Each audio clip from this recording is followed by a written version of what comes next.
चुनाव के दौरान जो इशारों इशारों में मतदाता से जब बात होती थी, तो उसी समय मुझे लग गया था कि एक बड़ी जीत के तरफ हम लोग बढ़ रहे हैं। क्योंकि मैंने 2020 का भी चुनाव लड़ा था। उस चुनाव के और इस चुनाव के रिस्पांस में जमीन आसमान का अंतर है। तो निश्चित रूप से दिल्ली के लोगों ने बहुत विश्वास व्यक्त किया है, बड़ी उम्मीद के साथ भारतीय जनता पार्टी को जिता के लाई है। 27 बरस के एक लंबे अंतराल के बाद हम लोग सत्ता में आए। आपसे जानना चाहता हूँ क्या कर देंगे माँ यमुना के संदर्भ में कि वो पानी आचमन के लायक हो जाए, वो पानी नहाने के लायक हो जाए, क्योंकि अभी तो गंदे नाले से ज्यादा कुछ नजर ही नहीं आता है। देखिए, हम लोग भाषण में बार बार चुनाव के दौरान तीन बातें कहते थे।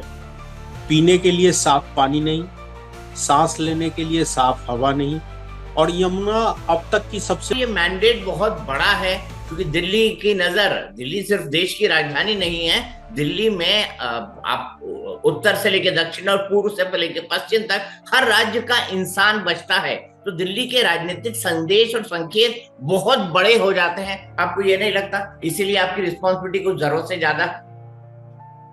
बिल्कुल, मैं इस बात को पूर्णतः स्वीकार करता हूं कि दिल्ली मिनी भारत है। दिल्ली में हर राज्य के लोग रहते हैं। दिल्ली में अगर कोई अच्छा काम होता है तो सभी प्रदेशों में संदेश पहुंचता है। और दिल्ली के लिए सबसे विशेष बात है कि प्रधानमंत्री, राष्ट्रपति, सभी केंद्रीय मंत्री सब यहीं होते हैं। सबका कार्यक्षेत्र यही है, सारे मंत्रालय यहीं से डील होते हैं। तो हम बहुत जल्द केंद्र सरकार के पास पहुंच सकते हैं और उनकी मदद ले सकते हैं।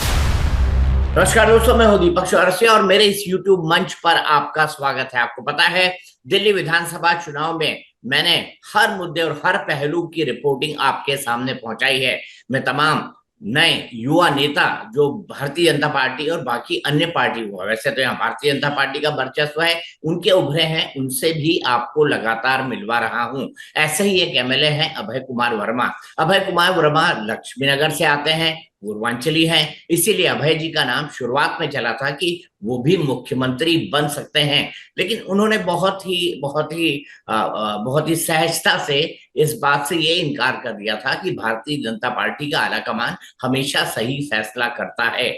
अब जब वो लक्ष्मीनगर से विधायक निर्वाचित हुए हैं, बहुत बड़े बड़े वादों को पूरा करने की जिम्मेदारी अभय वर्मा पर भी आती है सरकार के साथ साथ, क्योंकि वो इस सरकार के चुने हुए प्रतिनिधि हैं। तो उनके क्या नए वादे हैं, क्या नए इरादे हैं, इसी पर बात करते हैं। अभय जी, कैसा रहा चुनाव?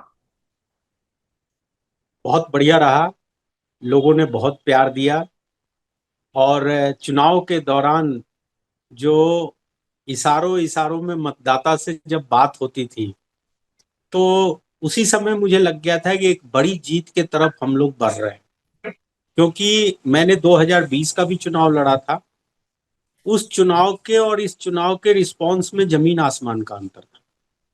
तो निश्चित रूप से दिल्ली के लोगों ने बहुत विश्वास व्यक्त किया है, बड़ी उम्मीद के साथ भारतीय जनता पार्टी को जिता के लाई है। 27 बरस के एक लंबे अंतराल के बाद हम लोग सत्ता में आए हैं। तो बड़ी जिम्मेदारी है, दिल्ली के लोगों की समस्याओं को ध्यान में रखना है, उनके समस्याओं को दूर भी करना है, और उनके उम्मीदों पे खरा उतरना है। ये संदेश इस चुनाव का। पूर्वांचली वोटर, इस चुनाव से पहले कहा जा रहा था कि पूर्वांचली वोटर लोकसभा चुनाव में तो बीजेपी के साथ आ जाता है, लेकिन विधानसभा चुनाव में छिटक जाता है। आप खुद पूर्वांचल समुदाय से आते हैं, तो क्या जादू इस बार पूर्वांचली समुदाय के लोगों के लिए बीजेपी के नेताओं ने किया कि उनका भी वोट अच्छी खासी संख्या में भारतीय जनता पार्टी को मिला है? देखिए, पूर्वांचल समाज हमेशा से काफी राजनीतिक रूप से सक्रिय कहिए, एजुकेट कहिए, वो रहा है।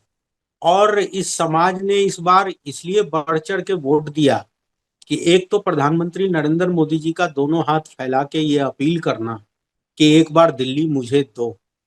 दूसरा, पूर्वांचल बेल्ट से ही माननीय प्रधानमंत्री जी सांसद बन के आते हैं। तो लोगों का एक जुड़ाव उनके साथ दिखा।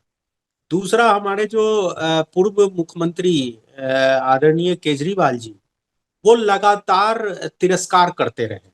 एक बार उन्होंने कह दिया कि 500 की टिकट कटा के आते हैं, 5 लाख का इलाज करके चले जाते हैं, जबकि सच कुछ और है। एम्स, राम मनोहर लोहिया, सफदरजंग, पूरे भारत से लोग आते हैं इलाज कराने। लेकिन वो पूर्वांचल समाज को इंगित करके ऐसी बातें कहे, वो लोगों के दिल में छुआ कि अरे भाई ये हमें ऐसे कैसे देख रहे हैं। ऐसे ही अभी चुनाव के दौरान कह दिए कि यूपी बिहार के लोग आ गए और बोगस वोट बना रहे हैं। तो कहीं ना कहीं समाज को लग रहा था कि हम ऐसे व्यक्ति के पीछे खड़े हो जाते हैं जो हमेशा हमें हेय दृष्टि से देखता है, हमें तिरस्कार करता है। कोविड में हमारे सबकी बुढ़िया बिस्तर बंधवा के बॉर्डर पहुंचा दिया, तो उनके साथ चलने का फायदा क्या है।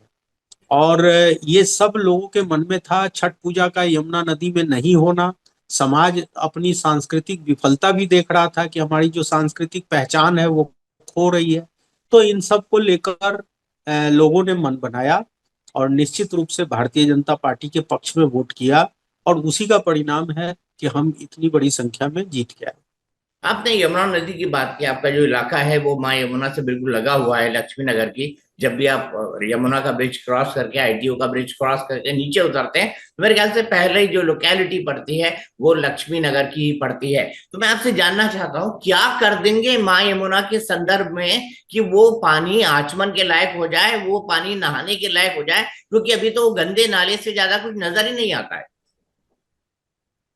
देखिए, हम लोग भाषण में बार बार चुनाव के दौरान तीन बातें कहते थे। पीने के लिए साफ पानी नहीं, सांस लेने के लिए साफ हवा नहीं, और यमुना अब तक की सबसे मैली यमुना है। हम ये तीनों इशू को एक साथ डील कर रहे हैं, और माँ यमुना की सफाई युद्ध स्तर पे होगी। आने वाले एक साल में आपको स्पष्टता से यमुना नदी में सफाई दिखेगी। नदियों को साफ करना तो ज्यादा बड़ा काम नहीं है, उसको करने की इच्छा शक्ति रखना ये बड़ी बात है। केजरीवाल जी 2013 में बोले कि 15 तक हम साफ कर देंगे, 15 में बोले 20 तक कर देंगे, 20 में बोले 25 तक कर देंगे। लेकिन 25 तक अगर देखा जाए तो सबसे ज्यादा यमुना मैली हो गई। तो हम लोगों ने इच्छा शक्ति बनाया है कि यमुना नदी को सबसे पहले हम सफाई अभियान के रूप में लेंगे। और इस इच्छा शक्ति का पहला प्रदर्शन ओथ वाले दिन ही हमारे प्रदेश की मुख्यमंत्री श्रीमती रेखा गुप्ता जी अपनी मंत्रिमंडल के साथ यमुना के किनारे गई और आरती की। इससे हमारी इच्छा शक्ति दिखती है कि हम यमुना के विषय को ऐसे नहीं छोड़ेंगे, राजनीतिक वादे इरादे में लेके नहीं जाएंगे। अगर प्रधानमंत्री नरेंद्र मोदी जी ने ये मंच से कहा है कि माँ यमुना की सफाई होगी, तो इस काम को पूरा करके दिखाएंगे। और निश्चित रूप से आज से एक साल के बाद सभी मीडिया हाउस स्वयं इस बात को स्वीकार करेंगे कि यमुना के जो गंदगी है उसमें कमी आई है और सफाई होते दिख रही है। अभय जी, तो इस कैसे, काम में क्या हम लोग क्या लगेंगे। मास्टर प्लान है, क्या रोड मैप है? देखिए, कैसे देखिए होगा ये? अभी ये वादा तो सभी हाँ, कर रहे हैं, पर कैसे होगा? देखिए कैसे होगा इस पे मैं आपको बताता हूँ। देखिए हमारे यहाँ जो यमुना जब हरियाणा से दिल्ली में प्रवेश करती है, और वही यमुना दिल्ली से बाहर जब यूपी में प्रवेश करती है, तो दोनों तरफ यमुना साफ है। दिल्ली के पोर्शन में गंदी है। दिल्ली के पोर्शन में इसलिए गंदी है कि दिल्ली की सीवरेज सिस्टम, दिल्ली के गंदे नाले, साहतरा ड्रेन, नजफगढ़ ड्रेन, ऐसी बहुत सारे नाले यमुना नदी में आके गिरती है। और वो उसमें केवल गंदगी ही नहीं होता, मरे हुए पशु भी होते हैं। बहुत सारी चीजें ऐसी होती है जो यमुना को आके बहुत मैली करती है। तो हम पहला काम एसटीपी प्लांट लगाने जा रहे हैं, जिससे इस नाले के टैपिंग करेंगे। ये नाला यमुना में ना गिरे, और अगर गिरे तो ये पानी ट्रीट होके यमुना में आए। जैसे ही ये काम अपनी रफ्तार पकड़ेगी, आपको यमुना साफ होते दिखेगा। ठीक है, मैं अब अगले मुद्दे की तरफ जाता हूं। अगला मुद्दा है साफ हवा का। हवा जो है दिल्ली में, उसमें इतना ज्यादा पॉल्यूशन है कि बच्चों और बुजुर्गों के लिए और बड़ों के लिए भी बिल्कुल घातक हो गई है। लेकिन ये सिर्फ दिल्ली की समस्या नहीं, ये पूरे के पूरे उत्तर भारत की समस्या है। और आज तक, पिछले 2013 से 2020-25 तक, मैंने इस पर किसी भी तरह का कोई काम होते हुए नहीं देखा। ये सरकार क्या बदल देगी? इसलिए बदल देगी क्योंकि एनसीआर में अब सिर्फ बीजेपी की सरकार है। नहीं, देखिए, मैं आपको पॉल्यूशन पे थोड़ा सा मैं समय लूंगा। पॉल्यूशन एक ऐसा विषय है कि इसमें सभी राज्य और सभी एजेंसी को मिलके काम करना पड़ेगा। कोई एक सरकार या एक व्यक्ति इसको ठीक नहीं कर सकता। लेकिन मैं पॉल्यूशन होने के कारणों पे जाऊंगा। एक कारण पराली जलता है और उसके कारण पॉल्यूशन फैलता है, लेकिन केवल वही कारण नहीं है। वो एक सर्टेन परसेंटेज है जो दिल्ली सरकार के हाथ में है करने लायक। सीवरेज सिस्टम अगर हम ठीक करते हैं तो सीवरेज सिस्टम की जो गंदगी रोड पे आती है और उसके कारण जो एक वातावरण खराब होता है वो ठीक हो सकता है। नंबर दो, जो डस्ट है, दिल्ली के सड़कों पे डस्ट बहुत अधिक मात्रा में है। मुझे बड़े दुख के साथ कहना पड़ रहा है कि पिछले 10-11 साल से जो सरकार थी, उन्होंने सड़क निर्माण के कार्य में कोई रुचि नहीं दिखाया। और आज दिल्ली की 60 से 70% गलियां टूटी हुई है। और वो गलियां टूटी हुई के कारण डस्ट हवा में आता है। और जब हवा में डस्ट आता है तो दिल्ली में पॉल्यूशन एकदम से एक खतरनाक लेवल से ऊपर चला जाता है। तो अगर हम दिल्ली की गलियों का निर्माण कर देंगे, डस्ट कम से कम दिल्ली में उड़ने लायक छोड़ेंगे, बल्कि ना ही छोड़े। तीसरा जो सबसे बड़ा मुद्दा है, कूड़ा प्रबंधन। कूड़ा प्रबंधन पे आपने देखा है कि सुप्रीम कोर्ट ने भी बहुत नाराजगी जाहिर की है, और साथ में सुप्रीम कोर्ट ने यह भी कहा है कि कूड़ा प्रबंधन को लेकर सब कागजी कार्रवाई हो रहा है। अगर कूड़ा प्रबंधन ठीक से किया जाए, अगर कूड़े को खुले में ना छोड़ा जाए, कूड़े का ले जाने वाला ठेला ओपन ना जाए, तो बहुत हद तक हम पॉल्यूशन को कंट्रोल कर लेंगे। मुझे लगता है दीपक जी कि पॉल्यूशन दिल्ली में भयावह स्थिति होने के कारण बहुत हद तक सरकार कारण है।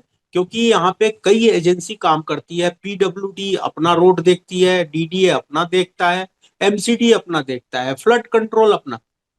ऐसे कई एजेंसियों के कारण इनका समन्वय नहीं होता, और समन्वय नहीं होने के कारण कई बार रोड खुदा हुआ कई दिनों तक छूटा रह जाता है। और रोड खोद के आप छोड़ेंगे तो वो धूल उड़ेगा, और वो धूल उड़ेगा तो पॉल्यूशन बढ़ेगा। तो मुझे लगता है कि दिल्ली सरकार के पास जो क्षमता है, जो पावर है, उसके अनुसार भी अगर हम लोग ईमानदारी से काम करेंगे तो पॉल्यूशन को बहुत हद तक कंट्रोल करेंगे।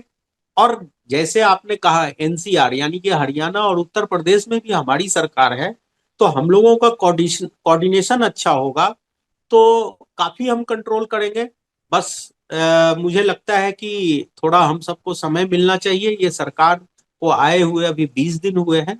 100 दिन का कार्य योजना बन रहा है, और हमें ध्यान में है कि हमें किस किस क्षेत्रों में काम करना है, और हम करके दिखाएंगे। आपको नहीं लगता अभय वर्मा ये मैंडेट बहुत बड़ा है? क्योंकि दिल्ली की नजर, दिल्ली सिर्फ देश की राजधानी नहीं है। दिल्ली में आप उत्तर से लेकर दक्षिण और पूर्व से लेकर पश्चिम तक हर राज्य का इंसान बचता है। तो दिल्ली के राजनीतिक संदेश और संकेत बहुत बड़े हो जाते हैं। आपको ये नहीं लगता इसीलिए आपकी रिस्पॉन्सिबिलिटी कुछ जरूरत से ज्यादा? बिल्कुल, मैं इस बात को पूर्णतः स्वीकार करता हूं कि दिल्ली मिनी भारत है। दिल्ली में हर राज्य के लोग रहते हैं। दिल्ली में अगर कोई अच्छा काम होता है तो सभी प्रदेशों में संदेश पहुंचता है। और दिल्ली के लिए सबसे विशेष बात है कि प्रधानमंत्री, राष्ट्रपति, सभी केंद्रीय मंत्री सब यहीं होते हैं। सबका कार्यक्षेत्र यही है।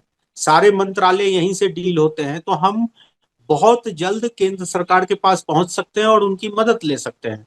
इसलिए मुझे लगता है कि दिल्ली से कोई भी संदेश देना बहुत आसान है, और दिल्ली का संदेश देश ही नहीं विदेश तक जाएगा। इसलिए मुझे लगता है कि दिल्ली को एक सुंदर, विकसित और अच्छा राज्य बनाना, अच्छा शहर बनाना, रहने लायक शहर बनाना हम सबका कर्तव्य है, और उस काम पे हम लोग लगने वाले हैं। ठीक है, अगर आगे की राजनीति की बात करें तो इस बार भी भारतीय आम आदमी पार्टी के 22 विधायक आए हैं। तो आपको लगता है कि आप फिर से कॉपरेशन कमल चढ़ाएंगे? कुछ 22 विधायकों में से 10-12 इधर बीजेपी में आएंगे? नहीं, देखिए, बीजेपी में आने और जाने का विषय नहीं है। पहले भी हम लोग ये कहते थे कि हम काम करना चाहते हैं। ये आना जाना से कोई डेवलपमेंट का विषय नहीं जुड़ा हुआ है। 22 विधायक इनके जीत के आए हैं, लेकिन पहले दिन हाउस में जो इनका कंडक्ट था उसको को भी माइन्यूटली वॉच कीजिए। ये पहले दिन, जिस दिन सदस्य ओथ लेते हैं, उस दिन भी इन्होंने हाउस को डिस्टर्ब किया। और पूरे लोकतंत्र के इतिहास में राष्ट्रपति, राज्यपाल या उपराज्यपाल के अभिभाषण को कोई डिस्टर्ब नहीं करता, लेकिन विपक्ष ने पहले सत्र के पहले भाषण को डिस्टर्ब किया। और ऐसे डिस्टर्ब नहीं किया, ये मिलजुल के बारी बारी से 2200 मेंबर ने हर मिनट पे कम से कम 15-20 मिनट तक हाउस को डिस्टर्ब किया। तो कहीं ना कहीं लोकतंत्र की जो प्रक्रिया है उसको आप हैमर करोगे तो उससे तो बात बनेगी नहीं। मैं तो अभी आपके माध्यम से यही विपक्ष को कहना चाहता हूं कि कल से वो सोमवार से फिर वो हाउस में आएंगे, सकारात्मक रूप अपनाए, सशक्त विपक्ष की भूमिका में आए, और हो सके तो मुद्दों को उठाएं। जैसे अभी सोमवार को हमने दिल्ली की सीवर पानी और नाली और नाले की सफाई, गंदगी, एक शॉर्ट टर्म डिस्कशन रखा है। विपक्ष के लोग हैं, वो इस पे ज्यादा बोल सकते हैं, तो उनको पार्टिसिपेट करना चाहिए, ना कि हाउस को डिस्टर्ब करना चाहिए। पार्टिसिपेट करेंगे तो जनता में भी अच्छा संदेश जाएगा और एक सशक्त विपक्ष की भूमिका भी नजर आएगी। एक जमाने में आदरणीय अरुण जेटली जी और सुषमा जी जब विपक्ष की नेता होती थी तो हम सब उनके भाषण को सुनते थे, वो डिबेट में पार्टिसिपेट करते थे, वो भाग लेते थे, और उसी का परिणाम हुआ कि 2014 में फुल मेजोरिटी की सरकार हमारी बनी। तो मुझे लगता है कि विपक्ष की भूमिका में अगर आम आदमी पार्टी के लोग अच्छा काम करेंगे तो ये भी दिल्ली की जनता देखेगी। अब आम आदमी और पार्टी मुझे का लगता भविष्य है क्या ये, देखते हैं? देखिए जिस प्रकार से अरविंद केजरीवाल जी की हार हुई है स्वयं की, मैं आपको एक घटना याद दिलाना चाहता हूं। वो हाउस में खड़े होके सत्येंद्र जैन जी और मनीष सिसोदिया जी को भारत रत्न का अवार्ड देते थे, कहते थे शिक्षा मॉडल और स्वास्थ्य मॉडल हमने दुनिया को नया मॉडल दिया है। और वो दोनों जेल गए, उसके साथ ये भी जेल गए। ये तीनों लोग जेल से बाहर आए और गाल बजाते रहे कि केंद्र सरकार हमें जेल भेजी, केंद्र सरकार के दोषपूर्ण रवैया के कारण हम जेल गए। लेकिन अरविंद केजरीवाल ने एक बात कहा कि हम कुर्सी छोड़ रहे हैं, मुख्यमंत्री पद छोड़ रहे हैं, हम इस पद पे तभी आएंगे जब जनता मुझे जिता के भेजेगी। जनता ने इनकी पार्टी को तो सरकार से बाहर किया, साथ में इनको भी हरवाया, दोनों तथाकथित भारत रत्न को भी हरवाया, और ये संदेश दिया है कि आप स्वयं भी हाउस में जाने लायक नहीं है। लेकिन हमें एक बात का बहुत दुख है, हम सब राजनीतिक क्षेत्र के कार्यकर्ता हैं, मॉरल ग्राउंड पे एक बार संयोजक पद से रिजाइन करने का ऑफर भी नहीं दिया। ये बहुत बड़ा संकेत है इस राजनीतिक क्षेत्र में कि जो व्यक्ति इतनी बुरी हार मिल रही है, उनके पार्टी को मिल रही है, उनके स्वयं को मिल रही है, उनके नंबर 2, 3, 4 को मिल रही है, उसके बाद भी वो मॉरल ग्राउंड या पब्लिक को दिखाने के लिए एक बार ऑफर भी नहीं दे रहे कि मैं संयोजक पद छोड़ना चाहता हूं। तो आप अंदाजा कर लीजिए कि आगे की राजनीति क्या होने वाली है। तो आपको क्या लगता है, बनी रहेगी पार्टी, चलती रहेगी, एक बार फिर सत्ता में आ सकती है दिल्ली की या नहीं? देखिए ये व्यक्तिवादी पार्टी थी, अरविंद केजरीवाल जी का इमेज जीरो हो चुका है। आज दिल्ली की जनता उनके नाम से नफरत करती है। यही कहने वाले हैं कि मैं दिल्ली का मालिक हूं, यही कहने वाले हैं कि कौन एलजी, कहां से आया, कैसे आया। मैंने हाउस में भी कहा कि हाउस में खड़े होकर कहानियां सुनाते थे, आज स्वयं कहानी बन गए। तो मुझे लगता है कि ये इतिहास ही बनने वाले हैं। और कांग्रेस पार्टी के बारे में क्या सोचते हैं? 6 बार शून्य आया उनका दिल्ली में। कांग्रेस पार्टी के तो कांग्रेस पार्टी वाले बताएंगे, क्योंकि शुरू में तो ये बड़े ताकत से चुनाव में उतरे थे, बाद में ये मिल गए थे और ये चीज इनको बर्बाद किया है। मुझे लग रहा था इस चुनाव में कि शायद इनको समझ में आया है, लेकिन चुनाव के लास्ट के 4-5 दिन में, जैसे मेरे यहाँ भी कांग्रेस का कैंडिडेट था, वो 4,000 के आसपास वोट लाया, बिल्कुल टेबलें मिल गई थी, टेबल के लोग आम आदमी पार्टी के टेबल पे शामिल हो गए थे। तो कांग्रेस को तो भगवान ही बचाएंगे, जो रणनीति उनकी है या उनके नेता जिस प्रकार से कार्य कर रहे हैं, मुझे लगता है कि कहीं ना कहीं उन्होंने अपना क्रेडिबिलिटी जनता में खो दिया है। आप तो कह रहे हैं भगवान बचाएंगे, भगवान बचाएंगे कांग्रेस पार्टी को? क्या आपको लगता है अब भगवान भी मैं नहीं तो बचाएंगे? भगवान ही बचाएंगे, क्योंकि जिस जिस डाल पे चल रहे हैं, स्वयं से तो ये कुछ नहीं करने वाले। मतलब मेरा कहने का भाव ये है कि अगर ये इनको कुछ मिलेगा तो ईश्वर की ही कृपा होगी, इनके भरोसे कुछ नहीं होने वाला। अगली वक्त अभय वर्मा जी अपने आप को कहाँ देखना पाते हैं, चाहते हैं? मंत्री? नहीं, देखिए पूर्वांचल मैं के आपको बड़े नेता? बताऊं, देखिए पूर्वांचल समाज से मैं आता हूं, और पूर्वांचल समाज के लिए मैंने जमीन पे काम भी खड़ा किया है। मैं इससे मना नहीं कर रहा, मैं पूर्वांचल मोर्चा का प्रदेश का अध्यक्ष रहा हूं। लेकिन मुझे पार्टी ने बहुत कुछ दिया है दीपक जी। मैं पार्टी का 4 बार लगातार वाइस प्रेसिडेंट रहा हूं, पिछले 2 टर्म से मैं पार्टी का मुख्य प्रवक्ता हूं, और एक बार मैंने पिछले 7 टर्म से मैं पार्टी का प्रदेश का पदाधिकारी हूं। ये मेरे लिए बहुत गौरव का विषय है। और आज भी पार्टी किसी भी निर्णय में मुझे शामिल करती है, कोई भी ऐसा दायित्व होता है तो पार्टी मुझे देती है। मैं बहुत प्रसन्न हूं। मैं तो सिर्फ लक्ष्मीनगर के जनता के प्यार से अभिभूत हूं कि उन्होंने मुझे जिता के भेजा है। मैं उनके लिए क्या क्या कर सकता हूं, ये मैं अब सोच रहा हूं, और आगे मैं मुझसे जो बन पड़ेगा इस क्षेत्र के लिए करूंगा।